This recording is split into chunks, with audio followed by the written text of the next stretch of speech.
ஹாலிடேஸ்னாலே அது நம்ம ஜிடி ஹாலிடேஸ் தான். GT holidays, south India's #1 travel brand.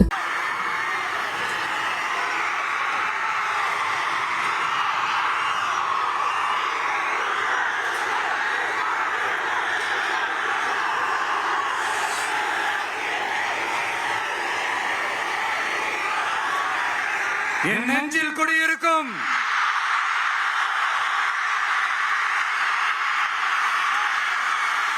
Puducherry மக்கள் உங்கள் அனைவருக்கும் என்னுடைய வணக்கம். வணக்கம் வணக்கம். எல்லாரும் எப்படி இருக்கீங்க?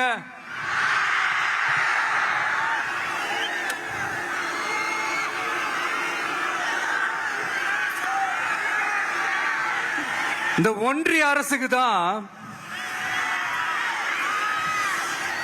தமிழ்நாடு ஒரு தனி மாநிலம், புதுச்சேரி ஒரு தனி யூனியன் பிரதேசம். அவங்களுக்கு தான் தமிழ்நாடு தனி, புதுச்சேரி தனி, இப்படிலாம் இருப்பாங்க. ஆனா நமக்கெல்லாம் அப்படி கிடையாதுங்க. நாமெல்லாம் வேறு வேறு கிடையாது. நாம் எல்லாரும் ஒண்ணுதான்.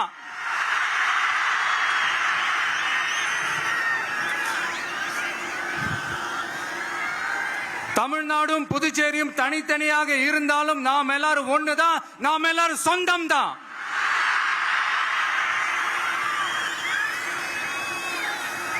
வேற வேற வீட்டுல, வேற வேற ஊர்ல, வேற நாட்டுல, வேற ஸ்டேட்ல இருக்கிறதுனால நாம் எல்லாரும் சொந்தங்கள் இல்லைன்னு ஆயிட முடியுமா? அது எப்படி முடியும்? இப்ப பாத்தீங்களா, ஒருத்தருக்கு ஒருத்தர் பார்த்துக்கும் போது அந்த பாச உணர்வு, அதுதாங்க.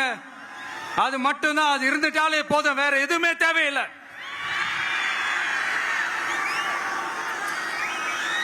அதனால தமிழ்நாடு, புதுச்சேரி, கேரளா, கர்நாடகா, ஆந்திரா மட்டும் இல்ல, உலகத்துல எந்த மூலையில நம்ம வகைரா இருந்தாலும் அவங்க எல்லாருமே நம்மளோட உயிர் தான். அவங்க எல்லாருமே நம்மளோட உறவு தான்.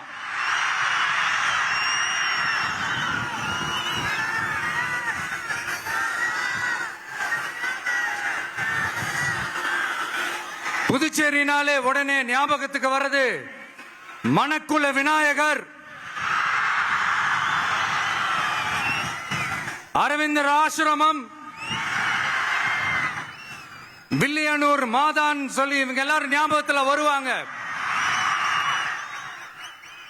அது மட்டும் இல்ல, மகாகவி பாரதியார் அவர்கள் இருந்த மண், பாவேந்தர் பாரதிதாசன் அவர்கள் பிறந்த மண். அது மாதிரி இன்னும் சிறப்புகளை அடுக்கிக்கிட்டே போலாம். ஆனா அரசியல்னு வந்துட்டா ஒரு முக்கியமான விஷயத்தை பத்தி நம்ம சொல்லியே ஆகணும். 1977 புரட்சி தலைவர் எம்ஜிஆர் அவர்கள் தமிழ்நாட்டில் ஆட்சி அமைச்சாங்க. ஆனா அதுக்கு முன்னாடியே 1974லயே இங்க புதுச்சேரியில அவங்களோட ஆட்சி அமைஞ்சது. அதனாலதான் அப்பவே சொன்னாங்க, நமக்காக வந்தவர் எம்ஜிஆர், அவரை தமிழ்நாட்டில் மிஸ் பண்ணிடாதீங்கன்னு நமக்கு அலர்ட் பண்ணதே புதுச்சேரி தான். அப்படிப்பட்ட புதுச்சேரியை நம்மளால மறக்க முடியுமா? அது மட்டும் இல்ல, இங்க இருக்கிற மக்கள் தமிழ்நாடு மாதிரியே புதுச்சேரி மக்களும் என்ன கிட்டத்தட்ட ஒரு 30 வருஷமா என்ன தாங்கி பிடிச்சுக்கிட்டு இருக்கிறீங்க.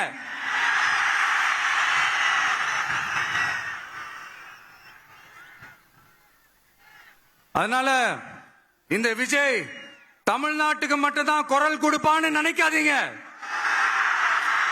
அப்படி பண்ணாத தவறு. புதுச்சேரி மக்களுக்கும் சேர்த்து தான் குரல் கொடுப்பான். அது என்னுடைய கடமையும் கூட.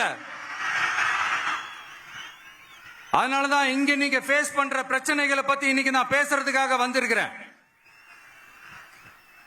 அது மட்டும் இல்ல, இந்த புதுச்சேரி கவர்மெண்ட்டை பத்தி நாம சொல்லியே ஆகணும். இது டெஃபினட்டா தமிழ்நாட்டில் இருக்கிற மாதிரி நம்ம திமுக கவர்மெண்ட் மாதிரி கிடையவே கிடையாது.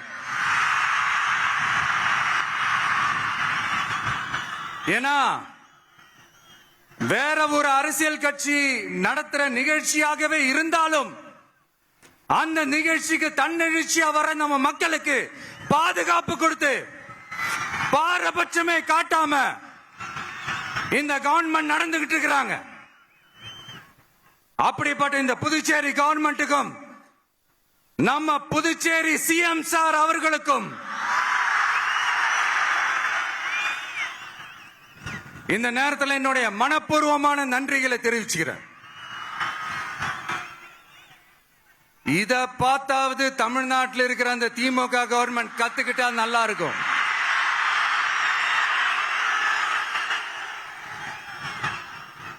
ஆனா அவங்க கத்துக்க மாட்டாங்க. பரவாயில்ல, வரப்போற எலெக்ஷன்ல 100% கத்துக்குவாங்க.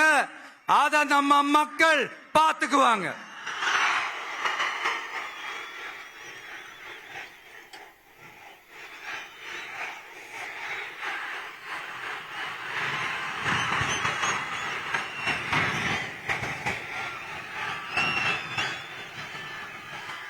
புதுச்சேரியில் இருக்கிற கவர்மெண்டோட கூட்டணி ஆட்சியில இருந்தாலும் புதுச்சேரிய ஒன்றிய அரசு எதிலையுமே கண்டுக்கல் என்றது புதுச்சேரி மக்களான உங்களுக்கு நல்லாவே தெரியும்.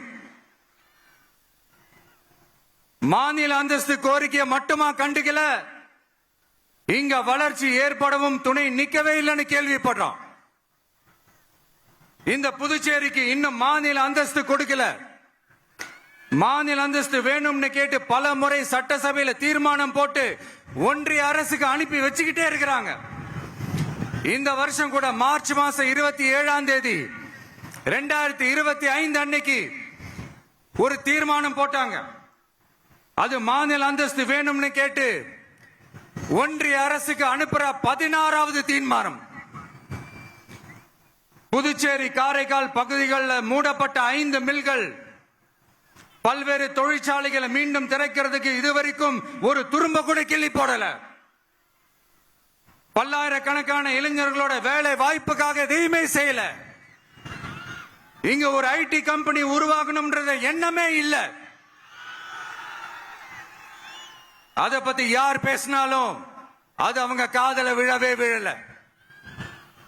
இங்க ஒரு அமைச்சரை ஊழல் குற்றச்சாட்டுல பதவி விட்டு நீக்கப்பட்டு அந்த இடத்துக்கு இன்னொருத்தரை நியமிச்சு 200 நாள் ஆச்சு. இன்னும் அவருக்கு ஒரு இலாக்காவே தரல. இந்த செயல் சிறுபான்மை மக்களை அவமானப்படுத்துறதுன்னு அந்த மக்களே சொல்றாங்க. புதுச்சேரியோட முக்கிய அங்கமாக இருக்கிற காரைக்கால், மாகே, ஏனாம் பகுதிகளில் எல்லாம் முன்னேற்றமே இல்லைன்னு அந்த பகுதி மக்கள் சொல்லிக்கிட்டே இருக்கிறாங்க. குறிப்பா காவிரியோட கடைமடை பகுதியான காரைக்காலை மொத்தமா கைவிட்ட மாதிரி தான் இருக்குது. இது எல்லாமே முன்னேற்றம் அடையணும். டூரிஸ்ட் பிளேஸ் ஆன புதுச்சேரியில போதுமான அளவு பார்க்கிங் வசதி இல்ல, போதுமான அளவு கழிப்பறை வசதி இல்ல. இதெல்லாமே மேம்படுத்தணும். புதுச்சேரி கடலூர் மார்க்கமான ரயில் திட்டம் வேணும்ங்கிறது நீண்ட கால கோரிக்கை. புதுச்சேரி மக்களுக்கு ஒன்னே ஒண்ணுதான் சொல்லணும், இந்த திமுகவை நம்பாதீங்க. அவங்களுக்கு உங்களை நம்ப வச்சு ஏமாத்துறது தான் அவங்க வேலையே. நான் சொன்ன பல கோரிக்கைகளை எல்லாம் தீர்த்து வைக்கிறதுக்கு நம்ம புதுச்சேரி கவர்மெண்ட்டுக்கும் அதோட மக்கள் திட்டங்களுக்கும் ரொம்ப அக்கறையா உண்மையா துணை நிக்கணும். தமிழ்நாட்டை ஒதுக்குற மாதிரி புதுச்சேரியும் ஒதுக்க கூடாதுன்னு நாங்க கேட்டுக்கிறோம். கிட்டத்தட்ட 20 லட்சம் பேர் வாழ்ற யூனியன் பிரதேசமான புதுச்சேரி மத்திய நிதி குழுவில் இடம்பெறவில்லை. அதனால் மாநிலங்களுக்கான நிதி பகிர்தல் அடிப்படையிலும் யூனியன் பிரதேசங்களுக்கான நிதி பகிர்தல் அடிப்படையிலும் புதுச்சேரிக்கு நிதி ஒதுக்கப்படுவதில்லை. அதனால ஒவ்வொரு ஆண்டும் புதுச்சேரிக்கு தோராயமாகவே மத்திய அரசு நிதியை விடுவிக்கிறது. அந்த நிதியும் அரசு ஊழியர்களின் சம்பளம், ஓய்வூதிய தொகை உள்ளிட்ட திட்ட செலவுகளுக்கே சென்று விடுவதால் மீத தேவைக்கு வெளிச்சந்தையிலும் கடன் பத்திரங்களை கடன் வாங்குகிறது புதுச்சேரி. இந்த நிலைமை மாறணும்னா ஒரே வழி, மாநில அந்தஸ்து நம்ம புதுச்சேரி மக்களோட பல்லாண்டு கால கோரிக்கை. புதுச்சேரிக்கு போதுமான நிதி வரத்து இல்லாததுனால வெளியே கடன் வாங்க வேண்டியதா இருக்கு. புதுச்சேரியோட கடனை குறைச்சு தற்சார்பு பொருளாதாரத்தை வளர்த்தெடுக்க திட்டங்கள் வகுக்கப்பட வேண்டும். மாநில அந்தஸ்து வாங்கினா மட்டும் போதாது இல்லையா, தொழில் வளர்ச்சியும் தேவையாச்சே. புதுச்சேரி தென்னிந்தியாவின் முன்னணி இண்டஸ்ட்ரியல் ஹப்பாக மாற்ற எல்லா முயற்சிகளும் எடுக்க வேண்டும். இந்திய அளவில் ரேஷன் கடைகளே இல்லாத மாநிலம் புதுச்சேரி தான். ஏழை எளிய மக்களுக்கு வாழ்வாதாரமே ரேஷன் கடைகள் தான். மற்ற மாநிலங்கள்ல இருக்கிற மாதிரி இங்கேயும் அரிசி, சர்க்கரை, பருப்பு, கோதுமை, எண்ணெய்னு அனைத்து பொருட்களும் வழங்கும் முறை சீராக்கப்பட வேண்டும். கடைசியா மீன் பிடிக்க செல்லும் காரைக்கால் மீனவர்களை அடிக்கடி கைது செய்யும் இலங்கை கடற்படை அவர்களின் படகுகளையும் பறிமுதல் செய்து விடுகிறது. அதனால் நீண்ட போராட்டங்களுக்கு பிறகு அவர்கள் விடுவிக்கப்பட்டாலும் படகுகள் கிடைக்காததால் ஒரு மோசமான நிலைக்கு தள்ளப்படுகின்றனர். இந்த நிலை மாற வேண்டும். நான் மறுபடியும் சொல்றேன், இந்த விஜய் புதுச்சேரி மக்களுக்காகவும் எப்பவும் துணை நிற்பான்.